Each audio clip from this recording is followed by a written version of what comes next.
স্বাগত দীপ্ত সংবাদের সাথে আছে আমি কাজী আসিফুজ্জামান।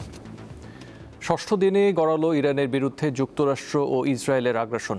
এতে ইরানে এখন পর্যন্ত কমপক্ষে 1045 জন নিহত এবং 6000-এর বেশি মানুষ আহত হয়েছেন বলে জানিয়েছে দেশটির স্বাস্থ্য মন্ত্রণালয়। এর মধ্যে যুক্তরাষ্ট্রের হামলায় বুধবার ভারত মহাসাগরে ইরানের একটি যুদ্ধজাহাজ ডুবে অন্তত 80 জন প্রাণ হারান। জবাবে ইরানের রেভলিউশনারি গার্ড কোর IRGC ক্ষেপণাস্ত্র ও ড্রোন হামলা চালাচ্ছে বিভিন্ন মার্কিন ঘাঁটি ও ইসরায়েল লক্ষ্য করে। মধ্যপ্রাচ্যের বিভিন্ন দেশে অবস্থিত মার্কিন ঘাঁটিতে এসব হামলা চালাচ্ছে ইরান। এরই মধ্যে ইসরায়েলের বিভিন্ন লক্ষ্যবস্তুতে 17 ও 18তম দফার হামলা চালানো হয়েছে। ইসরায়েলের বেন গুরিয়ন আন্তর্জাতিক বিমানবন্দর এবং বেশ কিছু উন্নত রাডার সিস্টেমকে ধ্বংসের দাবি করেছে IRGC। বৃহস্পতিবার 3টি ক্রুজ ক্ষেপণাস্ত্র প্রতিহতে দাবি করেছে সৌদি আরব।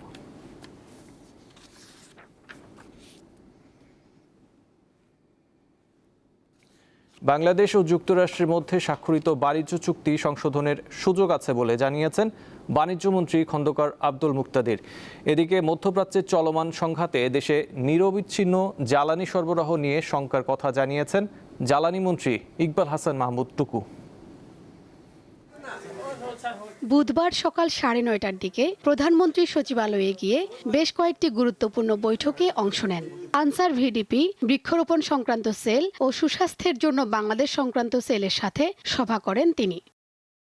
বৈঠক শেষে সংশ্লিষ্ট মন্ত্রীরা জানান, পহেলা বৈশাখ থেকে কৃষক কার্ড বিতরণ এবং চলতি বছরেই 5 কোটি বৃক্ষরোপণ করা হবে। আমরা চাচ্ছি যে এবছরই আমরা যেন 5 কোটি পূরণ করতে পারি, সেটা নিয়ে আমরা বিস্তারিত আলোচনা করছি। কৃষি পণ্য, ভ্যারাইটি সব কিছু যেন আমরা নিয়মতান্ত্রিকভাবে কৃষক পেতে পারে এবং গভর্নমেন্টের কাছে যেন সমস্ত তথ্য সঠিকভাবে আসে।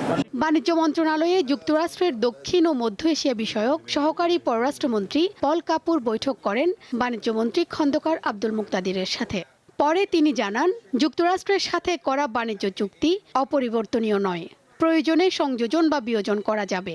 প্রত্যেকটা চুক্তিতে সেলফ কেয়ারিংয়ের জন্য তার নিজস্ব কিছু ধারা থাকে এবং সেখানে তো এরকম যদি কোনোদিন আমাদের কাছে কিছু প্রতীয়মান হয় যে এই ধারাটার সংযোজন, বিয়োজন, পরিবর্তন দরকার, সেখানে ফার্দার নেগোসিয়েশনের স্কোপ তো সবসময় রয়েছে।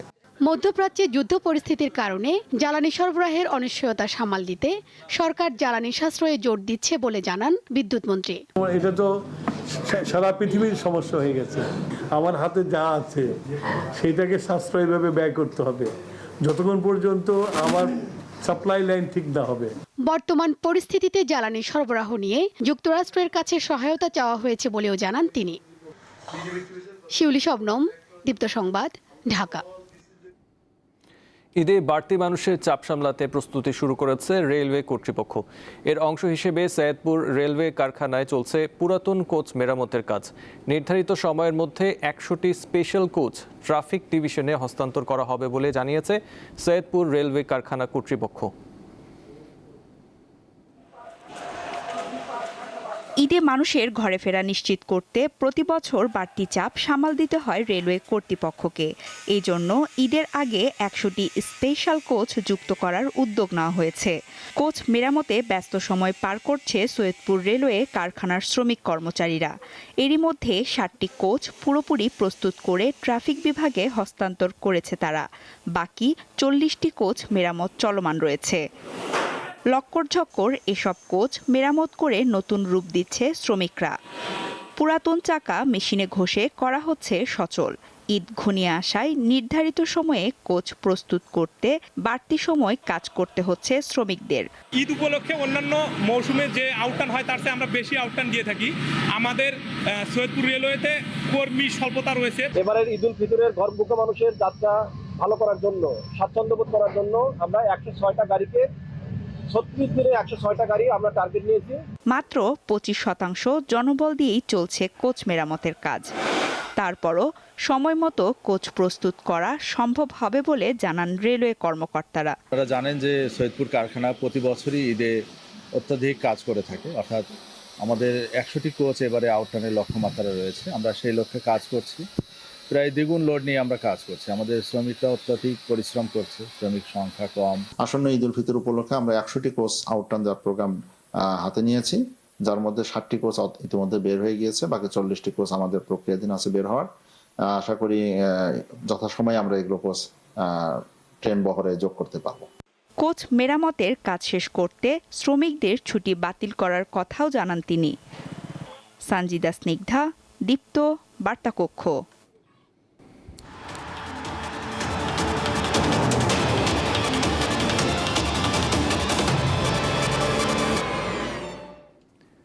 নারী এশিয়ান কাপে টিকে থাকার লড়াইয়ে কাল উত্তর কোরিয়ার মুখোমুখি হবে বাংলাদেশ। নিজেদের প্রথম ম্যাচে চীনের বিপক্ষে হারায় দ্বিতীয় ম্যাচে জয়ের বিকল্প নেই পিটার বাটলারের শীর্ষদের।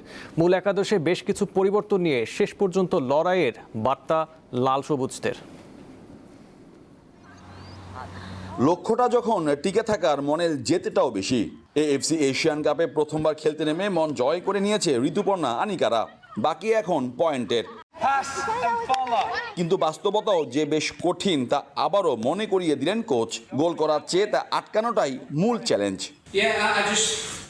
কোরিয়া কেমন দল, তাদের খেলার মান কেমন তা সবারই জানা। নিশ্চয়ই আমরা ধারণা করতে পারি ফলাফল কি হতে পারে, তাই বলে চেষ্টা করা যাবে না তা নয়। চীনের বিপক্ষে মেয়েরা যা খেলেছি তাতে আমি আত্মবিশ্বাসী কোরিয়ার বিপক্ষেও শেষ পর্যন্ত লড়ে যাবে। দলে কিছু পরিবর্তন আসবে, তবে একাদশ নিয়ে আমি এখনো ভাবছি।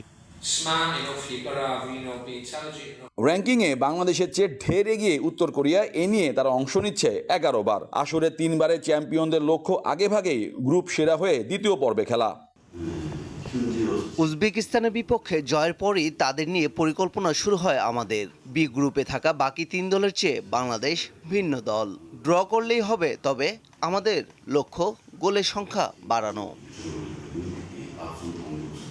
সিডনির আবহাওয়া তথ্য অনুযায়ী ম্যাচ ডে শুক্রবার বৃষ্টির সম্ভাবনা রয়েছে। কখনো রোদ, কখনো বৃষ্টি। আবহাওয়ার লুকোচুরির মাঝে আরেকটি ম্যাচ খেলার প্রস্তুতি সেরে নিয়েছে বাংলাদেশ। পার্থের ম্যাচটি কি শুধুই নিয়ম রক্ষার হবে, নাকি নতুন কোনো স্বপ্ন পূরণে সিডনি ছাবে আফিদা আনিকারা তার ফয়সালা হবে কম ব্যাংকের এই সবুজ গালিচায়? মোহাম্মদ হাসিব, দীপ্ত স্পোর্টস, সিডনি, অস্ট্রেলিয়া।